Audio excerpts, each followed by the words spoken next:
नमस्कार दोस्तों, स्वागत है आपका अपने YouTube चैनल राहुल सावरना जीएस पर। दोस्तों, आज हम आपको बताने वाले हैं कि रक्त का शुद्धिकरण किस अंग में होता है और रक्त छानने की क्रियाएं कहां पर संपन्न होती है। बच्चे को इस सवाल में बहुत ज्यादा कंफ्यूजन रहता है और ये सवाल हमेशा जो एग्जाम में पूछा जाता है तो बच्चे परेशान हो जाते हैं। कभी वो आंसर फेफड़ा तो कभी किडनी मारते हैं, तो फेफड़ा आंसर कब होगा और किडनी आंसर कब होगा, इसको आप ध्यान से समझेंगे। यदि आपसे एग्जाम में सवाल यह करता है कि रक्त का शुद्धिकरण कहां होता है, तो उसका आंसर हो जाएगा आपका फेफड़ा। इन रक्त का प्यूरिफिकेशन जो है, रक्त का शुद्धिकरण जो है, वो आपको फेफड़ा में होता है। लेकिन सवाल जब आपसे ये पूछता है कि रक्त छानने की क्रिया कहां संपन्न होती है, तो ध्यान रखेंगे रक्त छानने की क्रिया जो है वो आपको किडनी में संपन्न होती है। इन रक्त को जो है छानता कौन है, तो किडनी छानता है। और रक्त को किडनी छानकर जो है क्या करता है, तो उसको जो है आपको यूरेटर के माध्यम से मूत्र को बाहर कर देता है और मूत्र यूरिनरी ब्लैडर के पास जाता है और वहां से मूत्रमार्ग के माध्यम से आपकी बॉडी से बाहर चला जाता है। जबकि ब्लड का प्यूरिफिकेशन आपके फेफड़ा में होता है, अर्थात आपका फेफड़ा जो है वो रक्त को शुद्ध कर देता है। बच्ची बात, रक्त कितने प्रकार के होते हैं, तो रक्त दो प्रकार का होता है। एक को शुद्ध रक्त कहा जाता है और एक को अशुद्ध रक्त कहा जाता है। यदि शुद्ध रक्त की बात करेंगे तो जिस रक्त में ऑक्सीजन की मात्रा ज्यादा रहता है उसको शुद्ध रक्त कहा जाता है, और जिसमें कार्बन डाइऑक्साइड की मात्रा ज्यादा रहता है उसे अशुद्ध रक्त कहा जाता है। तो उम्मीद करते हैं दोस्तों ये सब आपको याद हो गया होगा।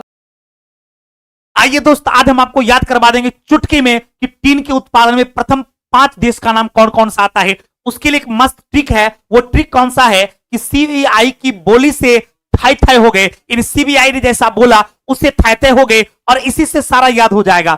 सी से आपका हो जाएगा चाइना, बी से हो जाएगा ब्राजील, आई से हो गया इंडोनेशिया, बोली से हो गया बोलीविया और थाई से हो गया थाईलैंड। तो याद हो गया आपका चाइना हो गया, फिर आपका ब्राजील हो गया, इंडोनेशिया हो गया, बोलीविया हो गया और थाईलैंड हो गया। नमस्कार दोस्तों, आज हम आपको एक बहुत ही महत्वपूर्ण टॉपिक बताने वाले हैं।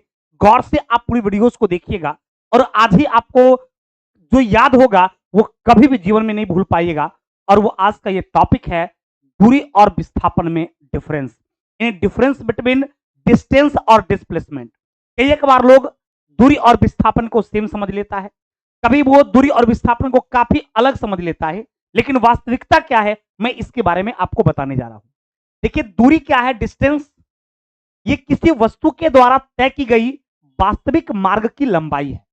जब कोई वस्तु या जब कोई व्यक्ति वास्तविक मार्ग तय करती है तो उस व्यक्ति के द्वारा या उस वस्तु के द्वारा तय की गई उस वास्तविक मार्ग की लंबाई को दूरी कहा जाता है। जैसे कि आपने बिंदु ए से चलना प्रारंभ किया और कुछ देर के बाद बिंदु बी होते हुए यदि आप सी पर आ गए तो आपके द्वारा तय की गई ए से लेकर बी तक का डिस्टेंस और बी से सी तक का जो कंप्लीट होगा, इसी को हम लोग क्या बोलते हैं, इसी को हम दूरी बोलते हैं। अर्थात इसके लिए आपका ए और सी के लिए दूरी जो हो जाएगा वो distance of a plus a b और प्लस क्या हो जाएगा, प्लस आपका बीसी हो जाएगा। यानी आपका ए बी और आपका वीसी जो है, इस दोनों के डिस्टेंस को आप जोड़ देंगे तब आपका ये डिस्टेंस कहलाएगा, ये आपकी दूरियां कहलाई, क्योंकि आपने वास्तव में ए से बी पर गया और बी से सी पर आया। यदि मैं आपसे डिस्प्लेसमेंट की बात कहूं, यदि हम आपसे विस्थापन की बात कहें, तो विस्थापन का मतलब होता है कि initial points to final points, यानी जहां से आपने चलना शुरू किया और अंतोगत्वा लास्टली आप कहां हैं, उस दो बिंदु के बीच की जो सबसे शॉर्टेस्ट डिस्टेंस होती है, सबसे न्यूनतम दूरी होती है, उसको डिस्प्लेसमेंट कहा जाता है, अर्थात उसको विस्थापन कहा जाता है। इनिशियल पॉइंट और फाइनल पॉइंट के बीच की जो दूरी होती है वो आपका विस्थापन होता है। अर्थात आपने ए से चलना प्रारंभ किया, बी होते हुए सी पे आया, तो ये आपका दूरी हो गया। लेकिन ए से सी को जो डायरेक्ट हम मिला दिए तो इसको क्या कहा जाता है, इसको कहा जाता है विस्थापन, यानी इसको कहा जाता है डिस्प्लेसमेंट। क्योंकि ए से आपने चलना शुरू किया और लास्टली आप सी पर हैं, तो यहां से यहां तक का जो डिस्टेंस है ये आपका डिस्प्लेसमेंट कहलाता है। अर्थात विस्थापन में इनिशियल पॉइंट और फाइनल पॉइंट के बीच की सबसे न्यूनतम दूरी को देखा जाता है, जबकि डिस्टेंस के लिए ऐसी कोई जरूरी नहीं है।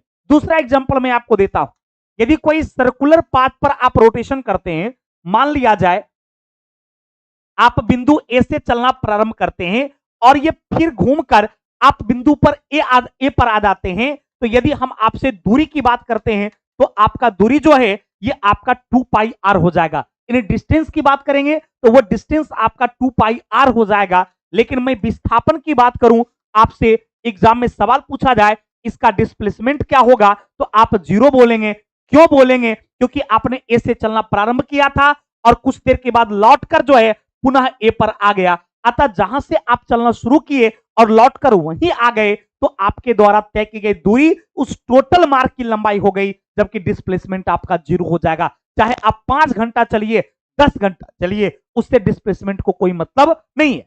फिर तीसरा एग्जाम्पल, यदि आप ए से चलना प्रारंभ किए और बी पर चले आए और बी से पुनः लौटकर ए पर आए, तो यदि हम आपसे विस्थापन की बात करेंगे तो आपका विस्थापन जो है यहां 0 हो जाएगा, जबकि दूरी की बात करेंगे और यदि x हो तो आपका दूरी जो है वो 2x हो जाएगा। अर्थात दूरी आपके द्वारा तय की गई वास्तविक मार्ग की लंबाई है, जबकि डिस्प्लेसमेंट जो है इनिशियल पॉइंट से फाइनल पॉइंट के बीच की सबसे न्यूनतम दूरी होती है। अर्थात वो एक शॉर्टेन डिस्टेंस होता है 2 पॉइंट्स के बीच का। उम्मीद करते हैं आज के बाद कभी भी आप डिस्टेंस और डिस्प्लेसमेंट के डिफरेंस को नहीं भूलेंगे। थैंक यू वेरी मच, बहुत बहुत धन्यवाद।